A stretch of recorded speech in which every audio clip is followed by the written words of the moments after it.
Graça e paz, meus irmãos. Vamos colocar em pé. Eu quero estar lendo os Salmos. Eu acredito que é um dos salmos mais conhecidos de todos os cristãos no mundo. E até mesmo em outras religiões, as pessoas conhecem esse salmo. Salmo de número 23. Vou estar lendo na NVI. Diz assim, Salmo 23, completo.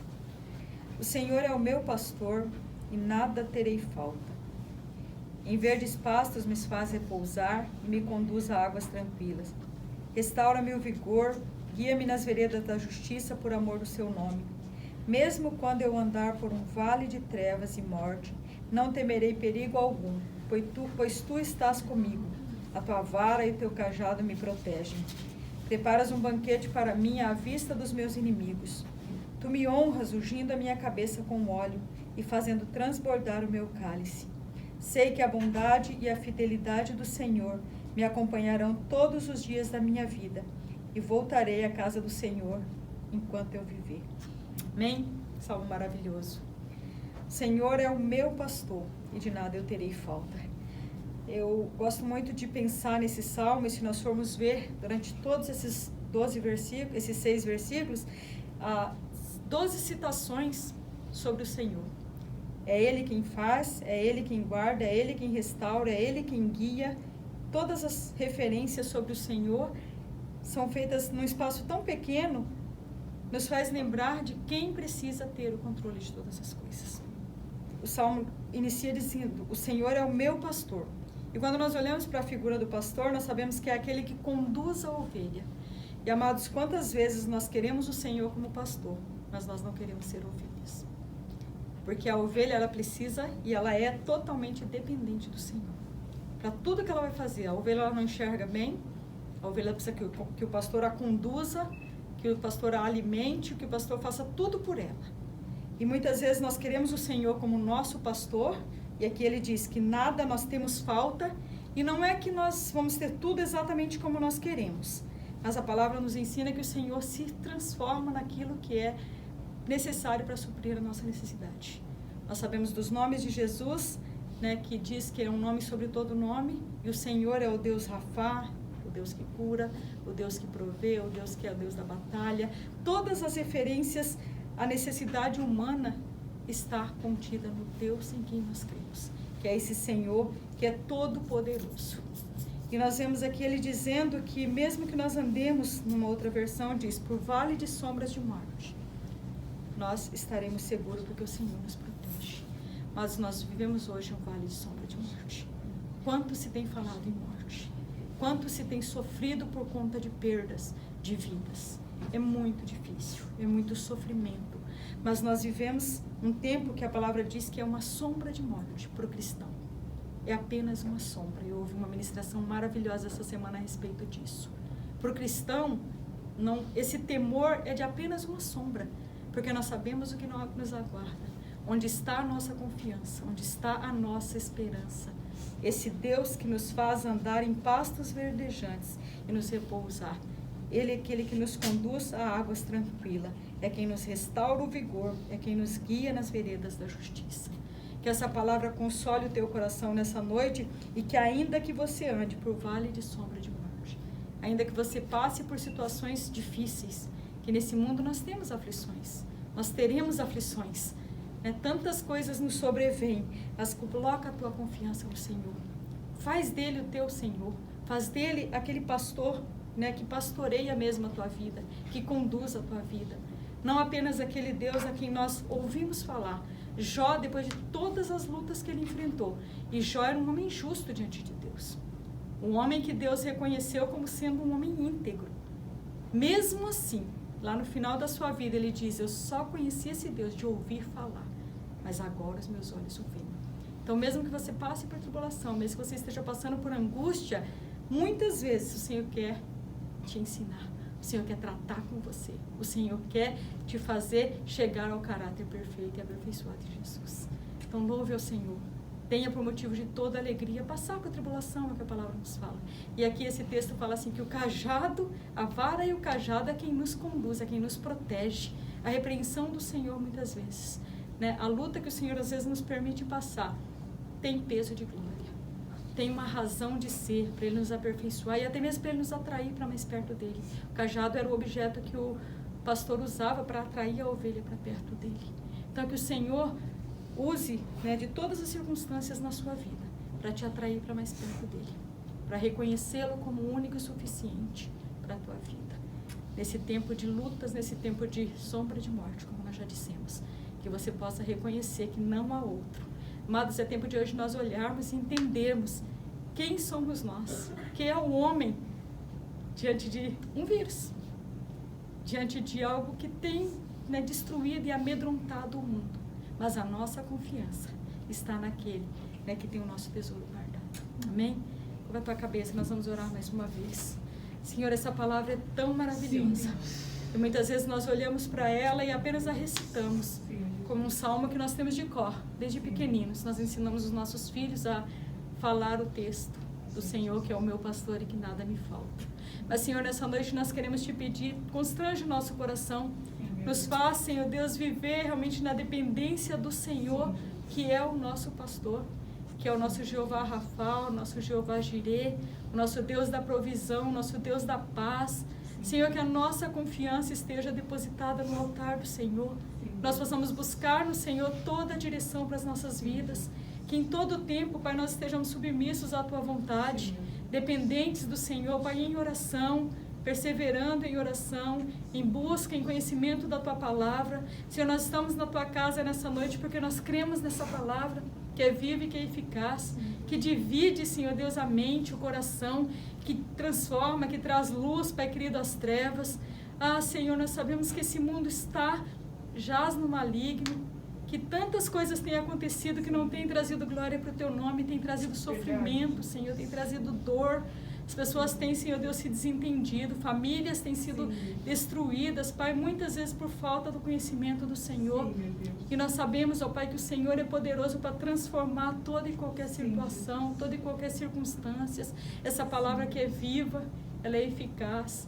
Ela pode dividir juntas e medulas, ela pode nos constranger, Pai querido, a depender e a entender o Teu propósito. Por isso nós nos colocamos nessa noite como igreja, como filhos do Senhor e te pedimos, Espírito Santo, fala conosco, revela-nos a Tua palavra, nos leva a um constrangimento, nos leva a arrependimento, nos leva, Senhor Deus, a nos derramar mesmo diante do Senhor, para que Tu venha nos conduzir, ó Deus.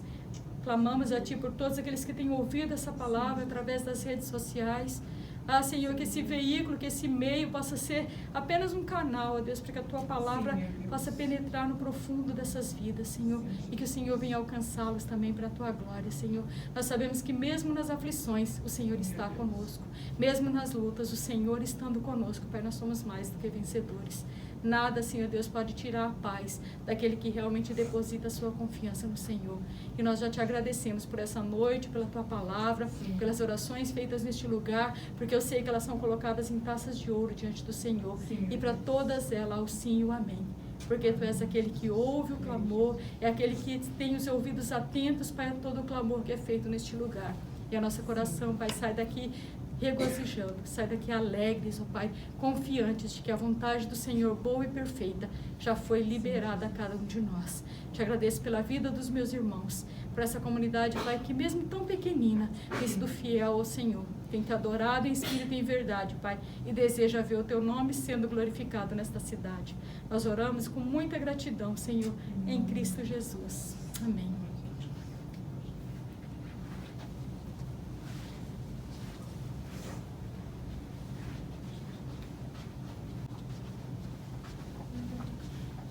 Paz a todos. Podem se assentar. Infelizmente hoje nós não teremos louvor, mas Deus me deu uma ministração que eu já estava pensando em fazer, que é o Salmo 113, que é um cântico de louvor. Que possamos estar meditando nessa noite sobre esse salmo. E após a leitura do salmo, estaremos orando.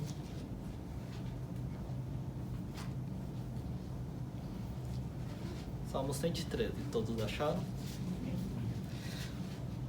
A palavra do Senhor diz assim: o Senhor, o título dele aqui na Ara está escrito: o Senhor, o maior e mais digno objeto de louvor.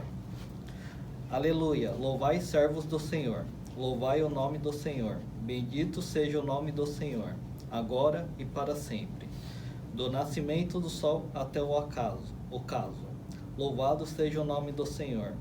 Excelso é o Senhor, acima de todas as nações, e a sua glória acima dos céus. Quem há semelhante ao Senhor, nosso Deus, cujo trono está nas alturas, que se inclina para ver o que se passa no céu e sobre a terra. Ele ergue do pó desvalido e do monturo necessitado, para o assentar ao lado dos príncipes. Sim, com os príncipes do seu povo. Faz que a mulher estéril viva em família e seja alegre e mãe de filhos. Aleluia. Pai, em nome de Jesus, nós te louvamos essa noite. Obrigado, Pai, por mais esse momento que estamos na tua casa para te louvar, para te engrandecer, para aprender coisas preciosas de ti. Que o Senhor fale através da ministração com o teu povo, fale comigo também, que a palavra venha primeiro a discernir no meu coração, que possamos estar observando a tua palavra, os seus preceitos, como devemos viver para te agradar, Pai. Que o Senhor possa estar abençoando esse momento, em nome de Jesus. Amém.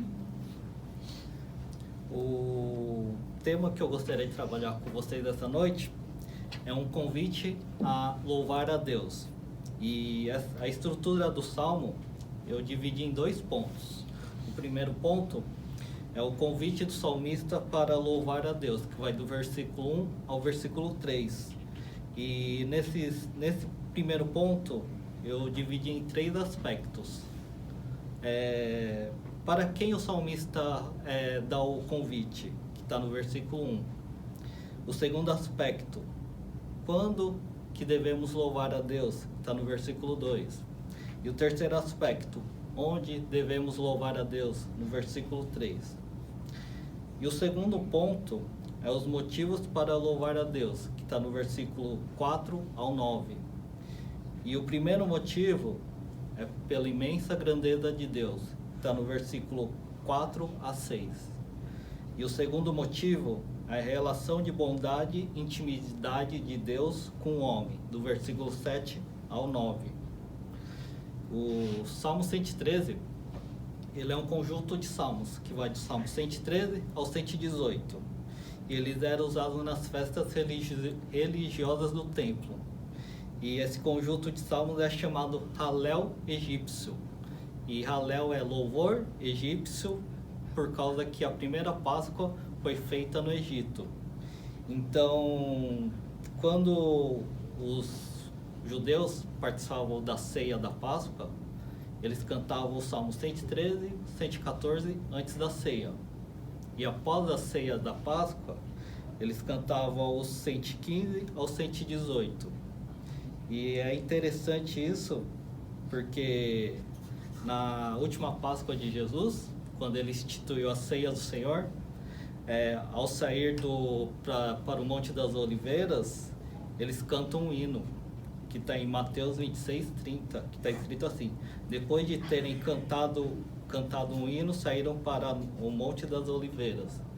E isso aí traz um aspecto todo especial quando a gente pensa nisso, que é um salmo que o Senhor Jesus estava cantando. O Senhor Jesus louvou a Deus naquele momento.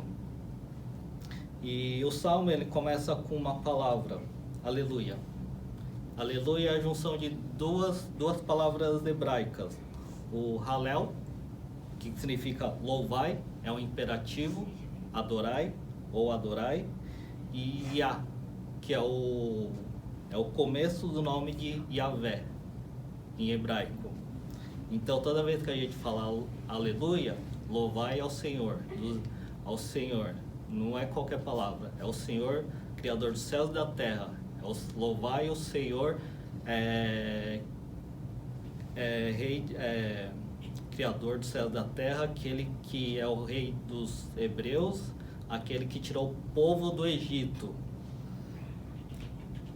E vamos ler a primeira parte do Salmo, o versículo 1, que é o primeiro ponto, que é o convite do salmista para louvar a Deus. E o primeiro aspecto desse convite é para quem? Que está no versículo 1a. Louvai, servos do Senhor. E o que significa servo do Senhor? Servo é alguém que pertence a Deus, pertence ao Senhor, é uma posse. Deus é nosso possuidor. O servo, ele faz a vontade de Deus, a vontade do seu Senhor, é uma obediência. O servo, ele se entrega a Deus, é uma confiança. E ele se dedica a servir a Deus, ele serve ao Senhor. E faz parte da vida do servo, faz parte da nossa vida poder ter comunhão com Deus, ter relacionamento com a palavra, porque a Bíblia é a nossa regra de fé e prática, ter oração. Todo servo de Deus, ele ora. E a quarta coisa que todo servo de Deus faz é louvar e adorar a Deus. Esses são 4 pilares do servo do Senhor.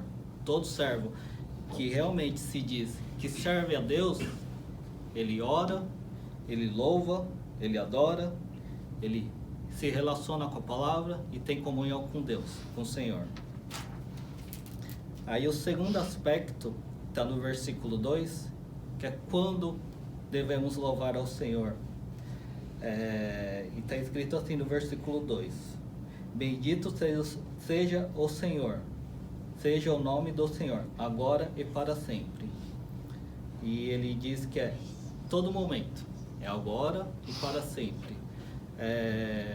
E é algo interessante porque o louvor é uma coisa que nós faremos no céu.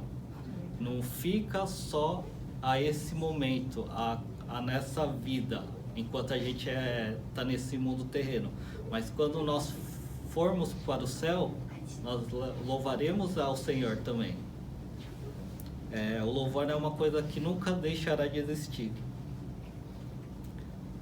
E o terceiro aspecto está no versículo 3, onde devemos louvar. Do nascimento do sol até ao ocaso, louvado seja o nome do Senhor.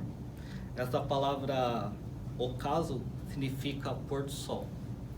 E o salmista quer indicar lugares. Ele quer falar assim: de onde o sol nasce até onde ele se põe, todos os lugares devemos louvar ao Senhor. Em toda a terra Deus deve ser louvado. Vamos abrir em Atos capítulo 16, versículo 25, que é a passagem onde está Paulo preso na prisão.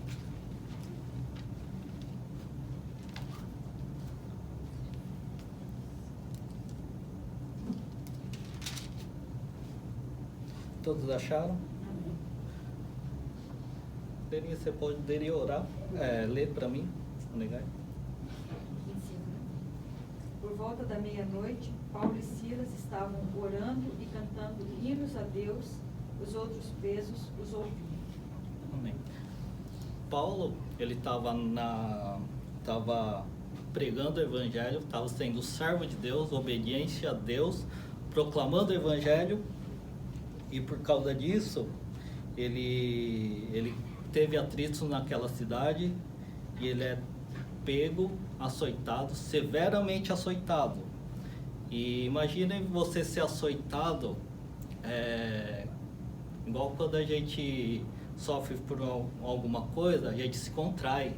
Quando alguém quer bater na gente, a gente se contrai. Imagine a força que ele teve, o desgaste que ele teve para ser açoitado.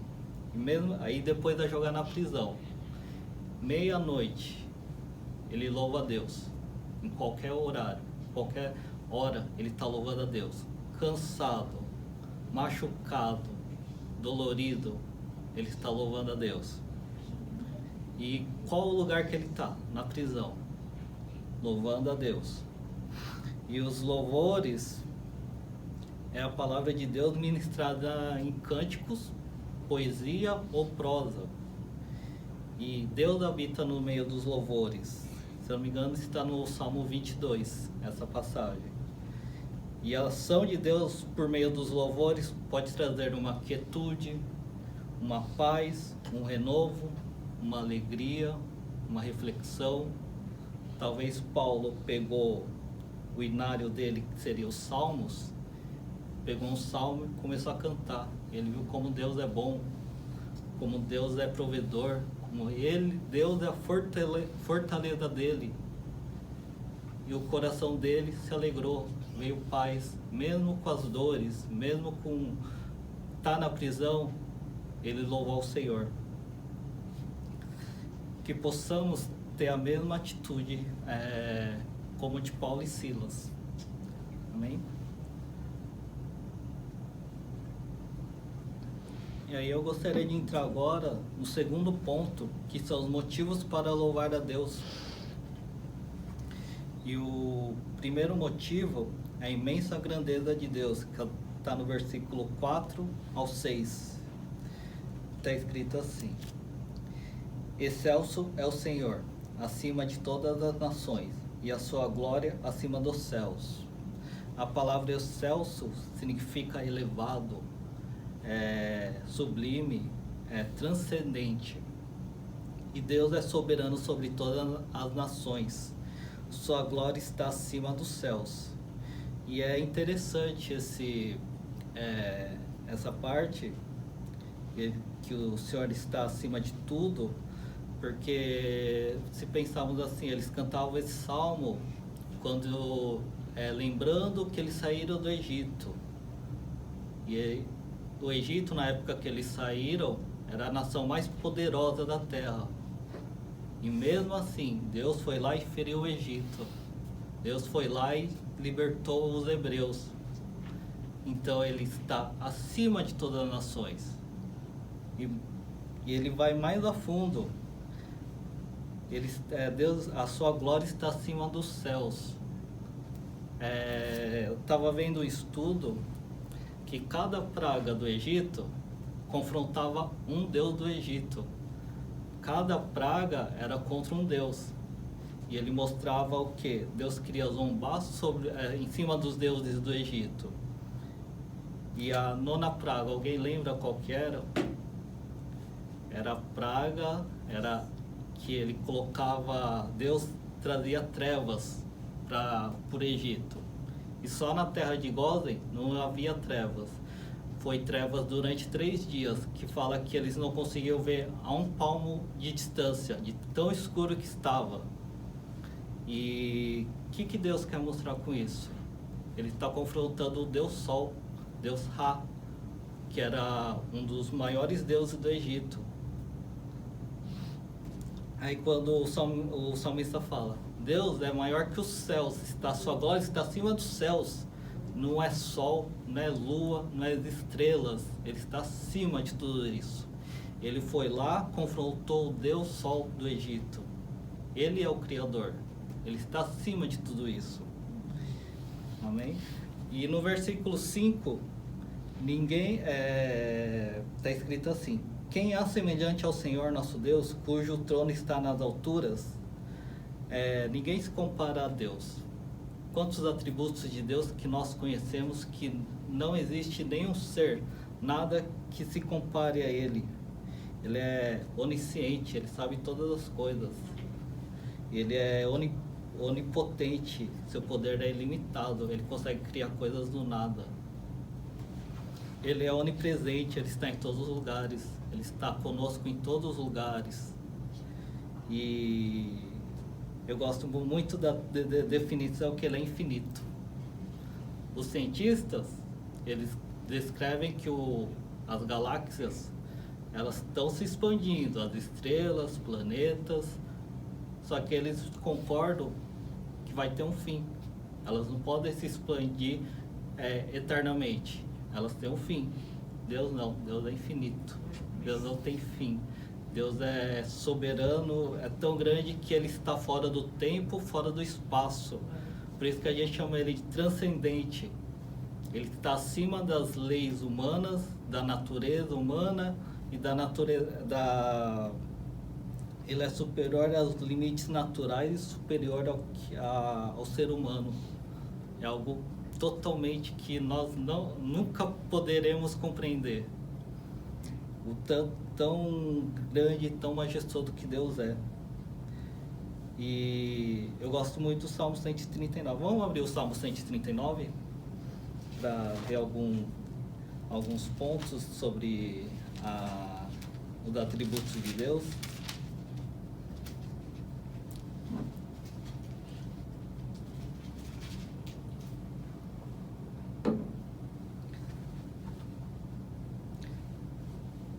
Salmo 139, versículo 2, está escrito assim: sabe quando me sento e quando me levanto, de longe percebe os meus pensamentos.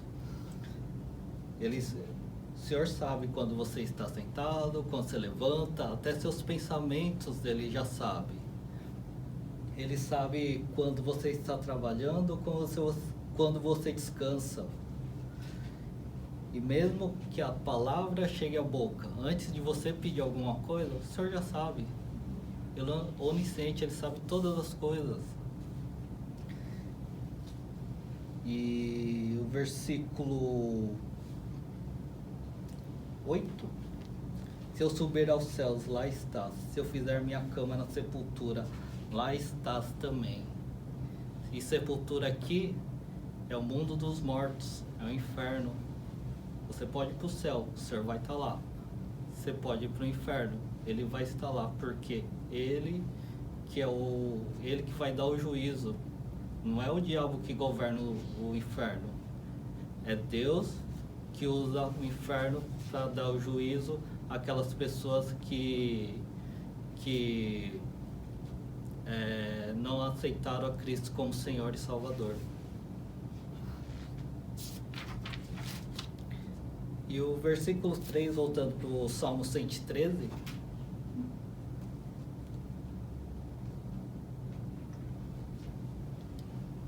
está escrito assim: que se inclina para ver o que se passa no céu e sobre a terra. Quando o salmista usa a palavra inclinar, é uma expressão humana, que ele quer mostrar ao povo o que Deus está fazendo. Porque Deus não se inclina, Deus não tem corpo, Deus é espírito. E Deus sabe todas as coisas. Por que Ele vai se inclinar para ver alguma coisa? Ele já sabe muito antes das coisas. E o salmista quer passar a impressão que o Senhor é tão elevado, tão majestoso, que a grandeza de Deus é tão grande, e mesmo assim Ele se importa com a criação. Ele se importa conosco. Então Deus se inclina para ver e se envolver com e cuidar da criação. E isso nos mostra mais uma vez como é glorioso e maravilhoso. Mesmo com todo a majestade dele, Ele quer ter um relacionamento comigo e com você. Eu estava ouvindo um louvor essa tarde, que assim, estava pensando na ministração, estava ouvindo o louvor. Não sei se vocês conhecem, Tu és soberano. Faz tempo que eu não ouvia, aí fiquei bem emocionado, por causa que realmente é o que o salmista está falando. Mesmo Deus, em toda a tua glória, Ele nos amou e se importou conosco. E o segundo motivo é a relação de bondade e intimidade de Deus com o homem. E eu gostaria de ler primeiro o versículo 7 e 8, que Ele ergue do pó o desvalido e do monturo o necessitado, para o assentar ao lado dos príncipes, sim, com os príncipes do seu povo. O monturo aí significa monte de lixo, e desvalido é alguém miserável, desamparado. O Senhor pega aquele miserável e ergue do pó. Ele pega aquele que está no meio do lixo, ele tira de lá.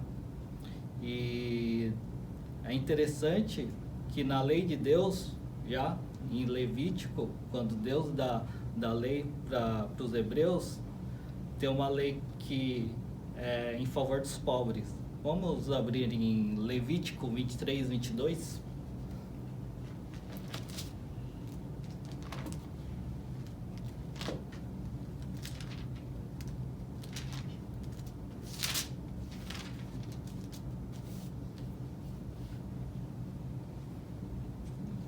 Amém? Achou, irmã Eliette?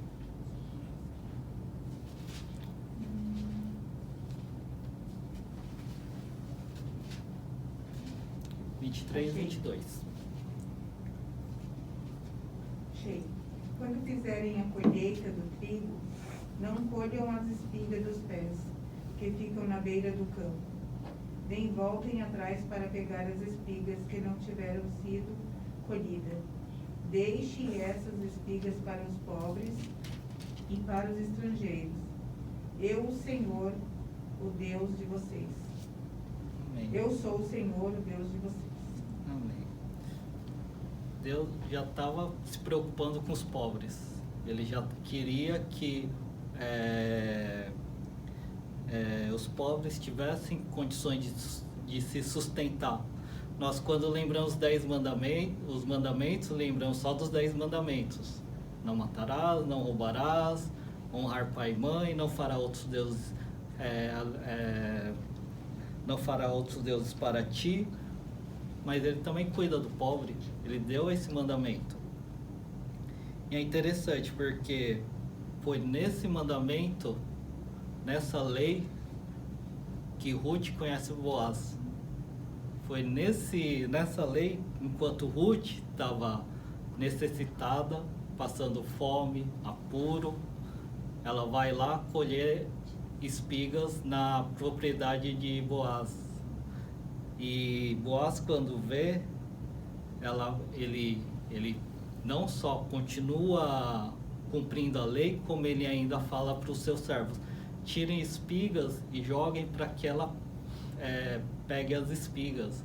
E é interessante porque Deus já estava trabalhando na vida de Ruth.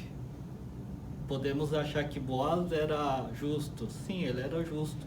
Mas Deus já estava, com a sua graça, sua misericórdia, movendo através do mandamento que ele tinha dado ao povo hebreu. E Deus tem o poder para mudar a história das pessoas. Podemos ver a vida de Davi. Quando Samuel foi ungir o próximo rei depois de Saul, ele chegou na casa de Davi, aí Jessé trouxe todos os seus filhos, altos, bonitos, fortes. Aí cada vez que vinha um, Deus falava: não é esse Samuel, também não é esse. Aí acabou os filhos. Aí Samuel pergunta: tem mais algum filho? Jessé fala: tem um que está lá no campo, cuidando das ovelhas. Traga ele aqui, então. E era esse o rei de Israel que Deus queria. Aquele menino que era rejeitado pelo seu pai e pelos seus irmãos. Deus muda a história das pessoas. Deus tem poder para isso. Outra história que eu acho interessantíssima é Gideão. Gideão foi chamado por Deus para libertar os hebreus das mãos dos midianitas. Mas quando Gideão é chamado, ele fala: meu clã é o menor da tribo de Manassés, eu sou o menor da minha família, como eu poderei livrar o meu povo das mãos dos midianitas? Mas Deus muda, Deus usa ele para libertar o povo. Deus muda a história. É Deus que move, é Deus que transforma, é Deus que faz. E no versículo 9, está escrito assim: faz que a mulher estéril viva estéril vive em família e seja alegre mãe de filhos. A mulher estéril naquela época era terrivelmente trágico, porque viver sem filhos, ela poderia morrer sozinha, sem ninguém para cuidar dela, ou se ela casasse e tivesse um marido, e se ela não tivesse filho, o marido ia abandonar ela, porque os filhos eram importantes para a posse da terra, para o cultivo da terra, e se essa família não tivesse nenhum filho, eles perderiam a posse da terra. Mas mesmo assim, Deus vai lá e cuida dessas mulheres, opera milagres na vida dessas mulheres. Assim ele fez com mulheres estéreis, como Sara, como Ana, como Rebeca, mulheres que não podiam ter filhos, mas Deus foi lá e abençoou e transformou a vida delas.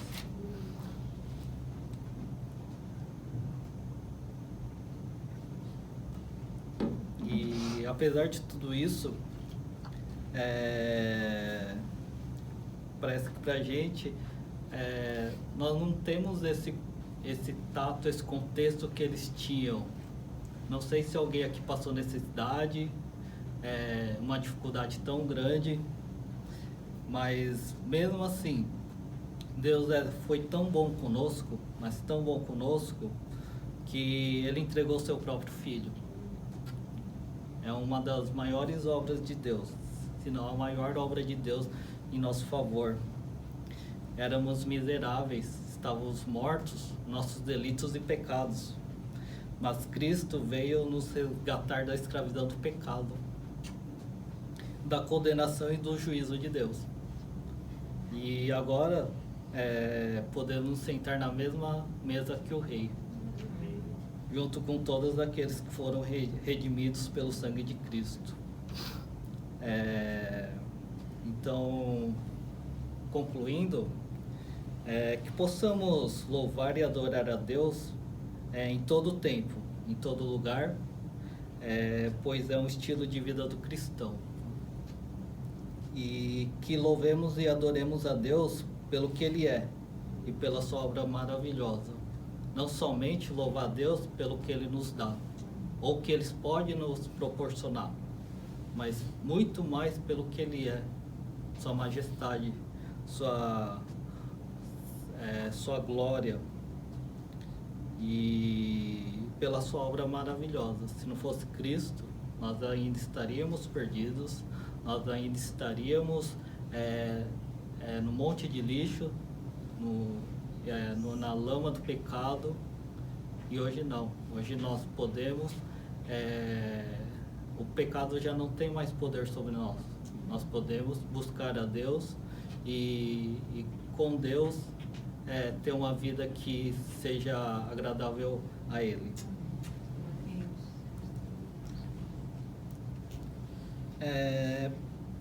Que possamos estar procurando louvar a Deus em todo momento, em toda hora, e procurar louvores que edificam o nome de Deus, não só louvores que falam do eu, mas louvores que engrandecem o seu nome, que seja agradável a Ele. Amém? Vamos orar.